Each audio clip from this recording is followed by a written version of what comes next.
Before starting, the installer must refer to GATIC's layout drawing. This drawing is unique to the unit supplied. It shows rebate requirements and cover positions. Written installation instructions are also supplied with the goods upon delivery. When you place an order, you must indicate 3 essential requirements. 1. The clear opening of the pit chamber that needs to be covered. 2. The required load class of the Multispan system. 3. Any information regarding obstructions or depth-width restrictions in the slab, remembering that obstructions such as pipes or walls may restrict the direction of the cover removal. GATIC will provide a dimensioned drawing showing the actual opening of the cover and frame and suggested rebate details. Drawings must be approved prior to GATIC processing the order. With orders for Multispan units, GATIC also provide U-shape assembly clamps, Tommy bars, spanners, keyhole plugs and manual lifting keys. Form the frame and wall box rebates around the pit strictly in accordance with GATIC's drawing. It is important to follow the stated dimensions, otherwise the Multispan cover will not fit. The frame is delivered in sections together with beam assemblies and covers. Ensure that the end frames match with the side frame components. The end frames can be identified as those sections with the beam end wall box forming part of their construction. Frame sections and beam assemblies are numbered to help locate the cover positions. Identification numbers are shown on the cover layout drawing supplied. Numbers can be found painted on the ends of covers, beams and outside faces of frames. Number tags are also fixed to the underside of the cover and also to the frame and beams. The lowest numbers in each row of covers indicate that this is the front end of the unit. Position the back end frames in the wall box pockets at one end of the unit and loosely join the sections together. Do not tighten the joints at this stage so that you do not damage the lead packers.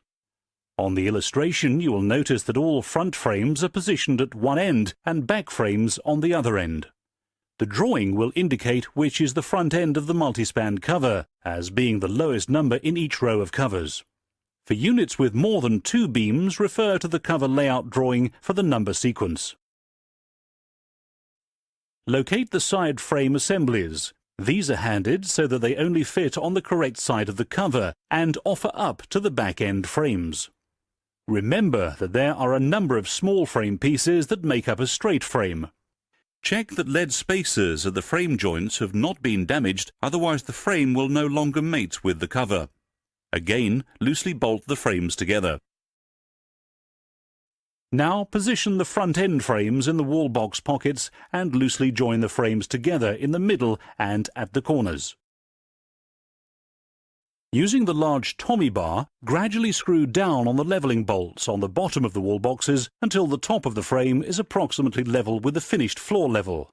Now using the small Tommy bar, gradually screw down on the leveling bolts in the side frame to also bring them up to the desired level.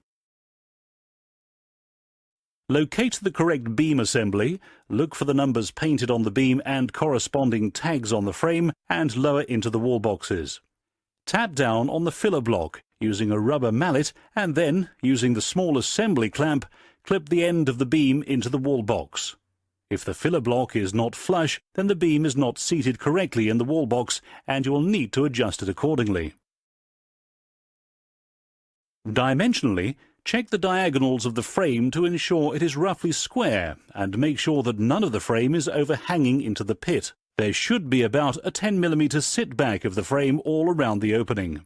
Do not attempt to pour concrete at this stage. It is important that covers are correctly located and in position before any concrete is poured. Now start positioning the covers. Clean off any site debris from the seating faces of the covers and frames. Starting at the front end of the middle row, lay the 3 covers down between the 2 beams.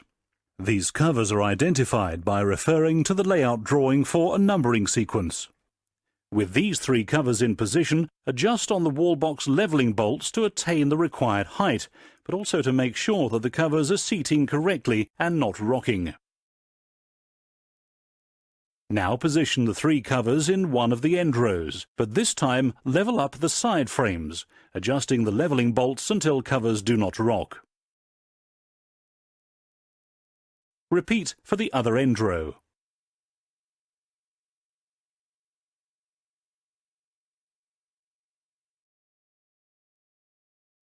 The cover is now sound enough to walk on to check that covers are not rocking. Whilst walking across the cover, tap the corners of the covers with a baulk of timber to ensure that they are firmly down. Use the assembly clamps at this point to ensure that the unit is seated correctly. Visually, check around the top edges of the covers and frames, making sure that random grinding marks align with each other. If you can see a mark on the frame that is not on the adjacent cover, you have something out of sequence, and this needs to be put right. Now go around the frame and tighten all of the frame joints which have been connected at sight, but do not over-tighten them, they only need to be nipped up. Quickly check that the grinding nicks match up. These are found on the top edge of the covers and frame at random points. The inside of the pit will now need to be shuttered up to prevent spalling of the concrete when poured and vibrated into place. Remove the covers in reverse order and stack at the side of the pit. Place timber shuttering around the inside of the pit and brace as appropriate. The shuttering should sit approximately 10 mm higher than the bottom of the frame. Now replace the covers, taking care that they are in the correct positions. Using small assembly clamps, clamp the covers together across their mating joints and at the ends across the cover to frame joint. Using the large assembly clamps, clamp across the covers where they are seating on the beam assembly. Before concreting the frame and covers in place, it will be necessary to cut small thin pieces of steel and place over the 4 holes in the base of each cover. Insert keyhole plugs and place masking tape over them. If you are happy that the covers are level and non-rocking, the Multispan unit is now ready to receive concrete.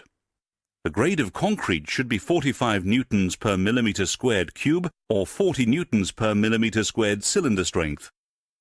The concreting should now be carried out in 2 stages. Stage 1. Leave the assembly clamps in place and part fill the rebate around the frame, going approximately 25 mm up the back of the frame, thoroughly tamping and vibrating as you go, making sure that it flows under the frame. Stage 2. When the Stage 1 concrete is set, you can remove the assembly clamps and proceed to infill the covers and around the rest of the frame with concrete. Thoroughly tamp and vibrate the concrete. Float off the surface to the desired texture. Please note that concrete should be finished flush with the top surface so that edges of covers and frames are visible. Allow the concrete to cure for 24 hours. Early removal of the covers may cause the frame to distort and damage the concrete. This may prevent the covers from fitting back into the frame. Remove covers from the frames and strike the shuttering below, checking that the concrete has fully flowed under the frame. Remove the beam assemblies and clean off all site debris and concrete residue from any seating faces. Apply a thin coat of graphite-based grease to the filler blocks and all seating faces of the covers and frame, then reposition beam assemblies and covers back into the frame. Check that they are in their correct numbered position and check that the grinding marks around the top surface align. Replace keyhole plugs and allow the concrete to fully cure before the unit is subjected to any traffic loading.